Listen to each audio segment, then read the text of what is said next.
নমস্কার, আমি আনন্দগোপাল মাইতি 2006 থেকেই আপনাদের সঙ্গে শ্রম আইন বা লেবার ল নিয়ে আমি আপনাদের সঙ্গেই কাজ করে চলেছি।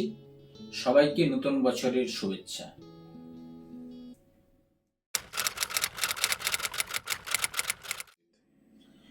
দেখুন, পলিসি এটা ম্যান্ডেটরি কোনো প্রভিশন নয়, কিন্তু policy as per rules regulation of the employer, HR policy হতে পারে, লিভ পলিসি হতে পারে, বা অ্যাটেন্ডেন্স পলিসি হতে পারে। পলিসি বহু রকম ভাগ থাকে। নেচার ফাইন্যান্স পলিসি হতে পারে। এই পলিসিগুলোর ক্ষেত্রে নর্মালি আমরা 3-4টে পলিসি দিই। HR পলিসি এবং লিভ পলিসি এগুলো আমরা মেনটেন করি। এই ক্ষেত্রে কি হয়, এমপ্লয়ি এবং এমপ্লয়ারদের ক্ষেত্রে সুনিশ্চিত বোঝাপড়া থাকে এবং আন্ডারস্ট্যান্ডিং থাকে। সেই পলিসিগুলো ইমপ্লিমেন্টেশনের ক্ষেত্রে আমাদের খুব সুবিধা হয়।